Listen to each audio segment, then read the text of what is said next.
Welcome back to LTR Gaming, and it's your boy Troy here with another unbiased review of a recent game that I recently completed, the Quarry.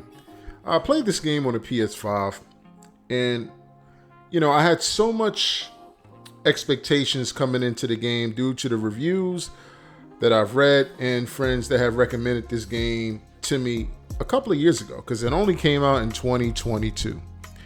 And it came out for the PlayStation 5, PS4, obviously Xbox Series SX, PC, so on and etc. So you were able to play this game pretty much everywhere.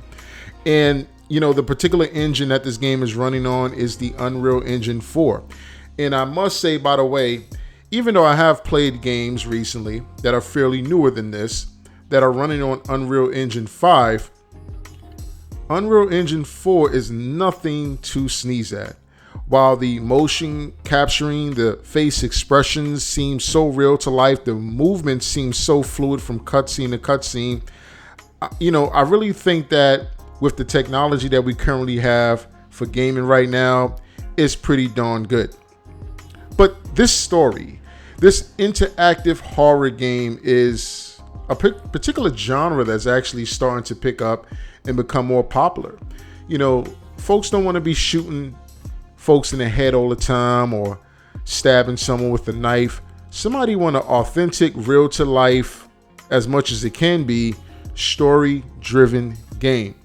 So this is not a walking simulator like Fort Solace was, which I also recently completed and done a review for, but this is more of an interactive, story driven, decision based making game. And by the way, Supermassive Games, who developed this game, a hell of a game, a hell of an experience. You start off wondering, what is this? And, this is a game that takes place in, the woods, and pretty much there's a lot of supernatural, aspects of this game going on. But, you take hold of these camp counselors. And, they're young teenagers, and what that experience is like. So it plays up to that whole story and deal and expectation when it comes to that aspect of it. The mischievousness, the drinking, being disobedient. But the story and the decisions, who you keep alive, who you allow die, who you take an affinity for, is pretty much on you as the actual player, to be quite honest. And I found myself at times taking affinity or taking a liking to certain characters more than the other. And, the premise is basically about survival. Who gets to live, who has to die, because ultimately somebody's going to have to die. And the supernatural aspect of it and, the grounded aspect of it, it collides in one world. And to be quite honest, it makes sense to a lot of degrees. There's a lot of folklore and things like that within a lot of stories that you read or you read when you were a young child about things in the woods and, supernatural elements that exist. And this game just brings them all together in one space. The mechanics of the game are pretty solid. There are some quick time events, moments where you got to hold your breath when the enemy's nearby, and if you release the X button sooner than you're expected to, you could possibly alert the enemy that's searching for you. There's also some moments where you actually get some actual action in the game where you have to shoot enemies or individuals. And again, it's grounded on decision-based decisions that you feel you have to make, that you feel is what you want to do for that particular moment in time. Decisions do have consequences. Some people that you want to stay alive, or some people that you want to be a jerk, can lead you down different paths. There's several different endings also to this game. I've only experienced one because I just ran through it and beat it.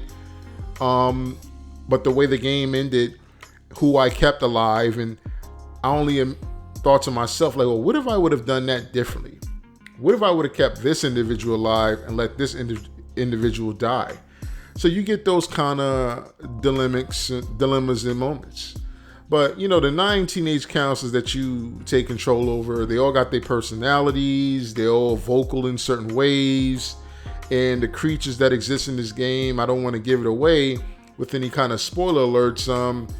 Is very interesting, and it is a lot of violence in the game, to be quite honest. And I think that's one of the things that people got to be aware of, that this isn't not a walking simulator like I mentioned to you guys before. But overall, I enjoyed the story. Gameplay was solid, very simple.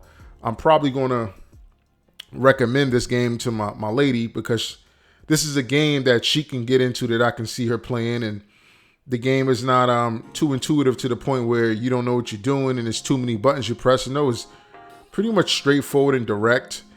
Again, the acting in this game is second to none in a video game, and I know this came out in 2022 and we're in 2024, but this game, the acting, the facial animation seems so real to life that you actually think that you're watching a movie at moments and times in the game. So the Quarry, I would recommend folks check this out.